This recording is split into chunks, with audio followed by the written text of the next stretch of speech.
সাম্প্ৰদায়িক দলৰ লগত মানে এলায়েন্স নকৰে, আপুনি এবাৰ কিয় UDF লগত কৰিলে?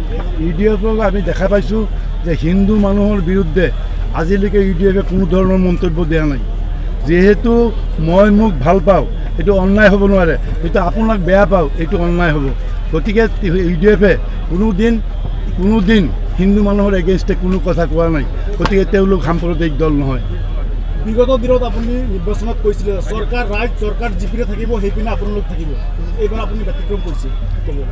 চৰকাৰ যিফালে থাকিব, এতিয়া চৰকাৰ যিফালে থাকিব সিফালে থাকিব। এতিয়া এইবাৰ BJP চৰকাৰে 5 বছৰত কি কৰিছে? অসমৰ যিটো কাঁহ আনিছে, কাঁহ আনি অসমৰ ভাষা সংস্কৃতিক নষ্ট কৰিব বিচাৰিছে। আজি অসমৰ তেওঁলোকে বছৰে 5 লাখ চাকৰি 25 লাখ চাকৰি দিব কৈছিল, 25,000 চাকৰিও দিব পৰা নাই। তেওঁলোকে মূল্যবস্তুৰ দাম ইমান বৃদ্ধি হৈছে যে মানুহে কিনি খাব নোৱাৰা হৈছে। গতিকে অসমৰ মানুহ অতিষ্ঠ হৈছে, অতিষ্ঠ হৈ আজি BJPৰ পৰা পৰিত্ৰাণ বিচাৰিছে। সেইকাৰণে আমি কৈছোঁ যে BJPক আমি যিকোনো পৰাভূত কৰি অসমীয়া ভাষা সংস্কৃতিক আমি ৰক্ষা কৰিব লাগিব আৰু অসমত আমি শান্তি ঘূৰাই আনিব লাগিব। আজি অসমৰ যিবিলাক কোল মাইন আছিল, অইল ফিল্ড আছিল, এই ফিল্ডবিলাকত তেওঁলোকে বিক্ৰী কৰি দিছে। আজি কাঁহ আনিছে, কাঁহ আনি অসমীয়া ভাষা সংস্কৃতিৰ ওপৰত বিপদ চপাইছে। গতিকে আজি অসমৰ মানুহে বিচাৰিছে যে আজি BJPক আমি প্ৰত্যাখ্যান কৰি কংগ্ৰেছক আনিব লাগে। সেইকাৰণে আমি কংগ্ৰেছৰ চৰকাৰ হৈছে, আজি কংগ্ৰেছৰ চৰকাৰ হ'ব। যিহেতু আমি 7টা দলে মিলি আমি এলায়েন্স কৰিছোঁ, সেই এলায়েন্সে যে আমাৰ চৰকাৰ হ'ব এইটো একদম খাটা 100% খাটা।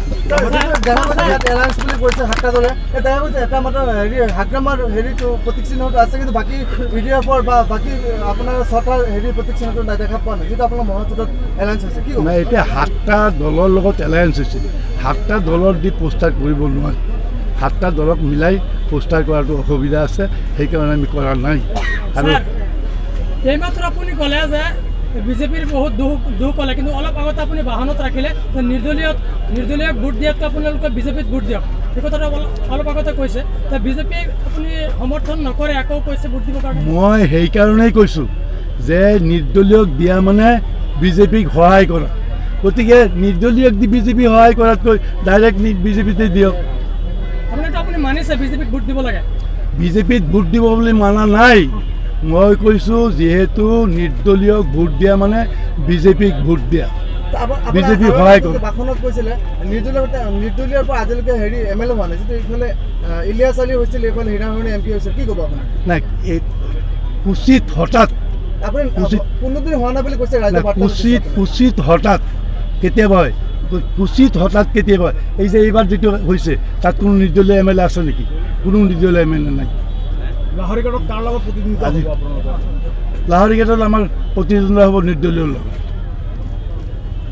আৰু আজি যোনখন নিৰ্বাচনী সভা তাত মানে প্ৰাৰ্থীজনে নাহিলে, প্ৰাৰ্থীজনক এতিয়াই ৰাইজে দেখা নাপায়। এই নিৰ্বাচন জিকি যোৱাৰ পিছত দেখা পাব লাহৰীঘাটৰ ৰাইজে? ৰাইজে দেখা পাব, কিয় নাপাব? তেওঁ MLA হ'ব, আহিয়ে থাকিব লাগিব। কিয় চিনি নাপাব? নিশ্চয় চিনি পাব, নিশ্চয় চিনি পাব। আজি সভাখনত উপস্থিত থাকিব লাগিছিলে। নাই, পাৰ্টিটো সভাত উপস্থিত থাকিব বুলি কথা নাই। তেওঁ কাৰণ 24টা GP তেওঁ কভাৰ কৰিব লাগিব। গতিকে GPত মিটিং কৰি আছে। আজি যদি এটা GPত নাযায়, সেই GPত মানুহে ক'ব যে আমাৰ GPত অহা নাই, গতিকে আমি ভোট নিদিওঁ, তেনেকুৱা উল্টা হৈ যাব। গতিকে 24টা GP কভাৰ কৰাটো ইমান সহজ নহয়। গতিকে 24টা GP তেওঁ কভাৰ কৰি আছে। আজি তেওঁৰ GPৰ প্ৰগ্ৰাম আছে, GPৰ প্ৰগ্ৰাম থকাৰ কাৰণে তেখেত আহিব কাৰণে মই আহিছোঁ। এইবাৰ মানে কি হ'ল, যি আপোনাৰ 25 বছৰীয়া কাৰ্যকাল, এই 25 বছৰীয়া কাৰ্যকালত লাহৰীঘাটত কোনো ধৰণৰ উন্নয়ন হোৱা নাই বুলি বিৰোধীৰ পক্ষই অভিযোগ কৰিছে। এইখনৰ ওপৰত আপুনি কি ক'লে? লাহৰীঘাটত কি আছিল? মই যেতিয়া বিধায়ক হৈছোঁ লাহৰীঘাটত কোনো ধৰণৰ বস্তু নাছিল। আজি লাহৰীঘাটত মাত্ৰ 1.5 কিলোমিটাৰ পকী পথ আছিল। আজি গাঁৱে চুকে কোণে আজি চকী প্ৰায় 200 কিলোমিটাৰ মই পকী বস্তা বনাইছোঁ। যেতিয়া আমাৰ চৰকাৰ আহিছিল তেতিয়া school, LP school, ME school, হাইস্কুলৰ অৱস্থা কি আছিল? যিবিলাক ৰাস্তা দি গ'লে দেখা যায় দৰজা নাই, খিৰিকী নাই, বেন নাই, সেইবিলাক আছিল স্কুল। এতিয়া আপোনালোকৰ হয়তো মনত নাথাকিব পাৰে, যিহেতু আপোনালোকৰ বয়স কম নাথাকিব পাৰে কোনো ধৰণৰ। তেতিয়া মই যেতিয়া MLA হৈছোঁ, MLA হোৱাৰ প্ৰথম আমাৰ বৰালিমাৰী পঞ্চায়তৰ বৰপথাৰ বুলি এটা গাঁও আছে, তাত মানে জুলাই আগষ্ট মাহতো গৈছিলোঁ, গৈ দেখিছোঁ ছাত্ৰ গছৰ তলত পঢ়াই আছে। মই মাষ্টৰক সুধিলোঁ কিয় গছৰ তলত পঢ়াই আছে? আফছা আমাৰ স্কুল ঘৰ নাই, ৰাইজে টিন দি চালি বনাই দিছে, এই গৰমত ল'ৰা ছোৱালীহঁত থাকিব নোৱাৰে, থাকিব নোৱাৰে, এনেকুৱা অৱস্থা আছিল। গতিকে মোৰ পিৰিয়ডত সকলো school, LP school, ME school, high school সকলো মই পকী কৰি দিছোঁ। আজি ৰাজাঘাট কলেজ, লাহৰীঘাট কলেজ, আজি বুঢ়াগাঁও কলেজ, নাগাবান্ধা কলেজত যিমান বিল্ডিং চব মই কৰি দিছোঁ। মই নতুন 5টা হস্পিটেল বনাইছোঁ, লাহৰীঘাট মডেল হস্পিটেল লৈছোঁ, নাগাবান্ধা হস্পিটেল বনাইছোঁ, কুতলি হস্পিটেল বনাইছোঁ, চেংপৰি হস্পিটেল বনাইছোঁ, কাঠলি হস্পিটেল বনাইছোঁ। 5টাৰ উপৰিও আজি যিটো টেঙাগুৰি হস্পিটেল আছে, শিয়ালমাৰী হস্পিটেল আছে, গৰাখহনীয়াই লৈ গ'ল, এটা সৰু চাব চেণ্টাৰত চলি আছিল। বৰালিমাৰী হস্পিটেল গৰাখহনীয়াই লৈ গ'ল, এটা সৰু চাব চেণ্টাৰত কৰি আছিল। 2টা হস্পিটেলৰ সকলো বিল্ডিং মই কৰি দিছোঁ, মই কৰি দিছোঁ। গতিকে কাম হোৱা নাই কেনেকৈ? গোটেইখিনি ঠিকে আছে, শুনাত ভাল লাগিছে, কিন্তু লাহৰীঘাট বাছ ষ্টেণ্ডৰ যিটো পুখুৰীয়দ্ৰী গাঁত আছিল 15 বছৰ লাগিব ঠিক কৰোঁতে। ক'ত গাঁত আছে? লাহৰীঘাট বাছ ষ্টেণ্ডত এতিয়া আছে নেকি? এতিয়াতো নাই, এতিয়াতো আপোনাৰ মই কৰে মোৰ যিটো ফাণ্ডৰ টকা, মোৰ ফাণ্ডৰ টকাৰে মই কৰি দিছোঁ। স্যাৰ, আৰু এটা অভিযোগ বিৰোধীয়ে উত্থাপন কৰিছে যে আমাৰ লাহৰীঘাট বা মৰিগাঁও জিলাৰ যিটো প্ৰধান বান আৰু গৰাখহনীয়া সমস্যা, আপুনি এদিনো অসম বিধানসভাত উপস্থাপন কৰা নাই। এই বিধানসভাটো মই উত্থাপন কৰিছোঁ, এই বিধানসভাটো উত্থাপন কৰিছোঁ মই। আচ্ছা, আৰু এটা কথা দেখা গৈছে আপোনাৰ স্বাস্থ্য বিভাগৰ কথা কৈছে, টেঙাগুৰি যিটো শিয়ালমাৰী ৰাজ্যিক চিকিৎসালয় আছে, তাত আপুনি স্থাপন কৰিছে বুলি কৈছে, কিন্তু আজি পৰ্যন্ত আপোনাৰ কাৰ্যালয়ত বিজেপি চৰকাৰৰ আপুনি বৰ্তমান বিধায়ক, আজি পৰ্যন্ত সেইখন চিকিৎসালয়ত এম্বুলেন্সৰ ব্যৱস্থা কৰা নাই, কিন্তু আমি ধাৰাবাহিকভাৱে বাতৰি কৰিছোঁ আজি পৰ্যন্ত বিজেপি চৰকাৰ কি ক'ব আপুনি? ষ্টেট ডিস্পেঞ্চাৰীত সাধাৰণতে এম্বুলেন্স নাথাকে, PHCতে এম্বুলেন্স থাকে, কিন্তু তথাপি মই মোৰ ফাণ্ডৰ পৰা বহুকেইটা বুঢ়াগাঁও হস্পিটেলত, নাগাবান্ধা হস্পিটেলত, গেৰুৱা হস্পিটেলত, বৰালিমাৰী হস্পিটেলত মোৰ ফাণ্ডৰ পৰা মই এম্বুলেন্স দিছোঁ, মোৰ ফাণ্ডৰ পৰাহে দিছোঁ। সাধাৰণতে ষ্টেট ডিস্পেঞ্চাৰীত এম্বুলেন্স নাথাকে। আপুনি হস্পিটেল নিৰ্মাণ কৰিছে, আমি চকুৱে দেখিছোঁ, ভাল কথা, ঘটনা হ'ল চিকিৎসক নাই, কিন্তু ঘৰ হ'ল চিকিৎসক নাই। এতিয়া চিকিৎসক অসমত চিকিৎসকৰ অভাৱ। আমাৰ ইয়াত সকলো আছে, এক্সৰে আছে, আল্ট্ৰাচাউণ্ড মেচিন আছে, আপোনাৰ ECG আছে, সকলো আছে, কিন্তু ডাক্তৰ নাই। অসমত ডাক্তৰৰ অভাৱ, মেডিকেল কলেজ, সেইকাৰণে আজি 48 চনত অসম মেডিকেল কলেজ হৈছিল, তাৰপিছত 60 চনত গুৱাহাটী মেডিকেল কলেজ হৈছিল, 68 চনত শিলচৰ মেডিকেল কলেজ হৈছিল। এই 3টা মেডিকেল কলেজ হোৱাৰ পিছত বহু বছৰ কোনো নতুন মেডিকেল কলেজ হোৱা নাই।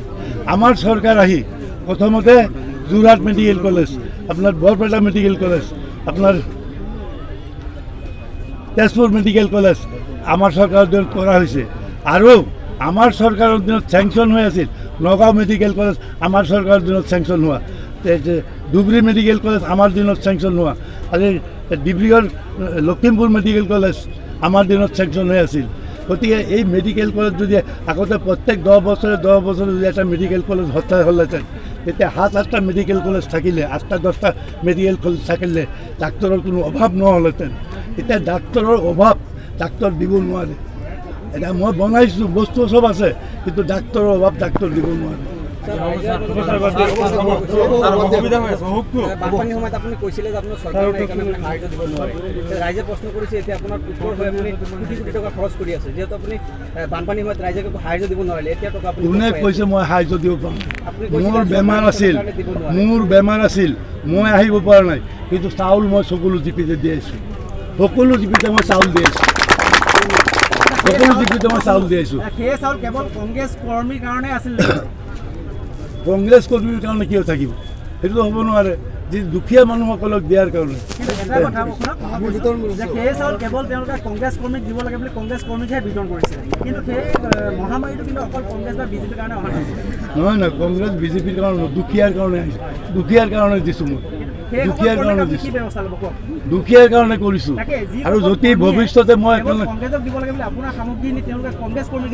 আজি ভৱিষ্যত যদি তেনেকুৱা কৰি ব্যৱস্থা ল'ম, আজি যেতিয়া নেশ্যনেল ফুড ছিকিউৰিটি এক্ট হৈছিল, আজি অসমত 85% হৈছে, আমি ইয়াত 90% মানুহ দিছোঁ। 90% মানুহ কংগ্ৰেছ আছিল নেকি? 90% মানুহ কংগ্ৰেছ আছে নেকি? আমি কংগ্ৰেছ AGP BJP UDF চবকে ৰেচন কাৰ্ড দিছোঁ।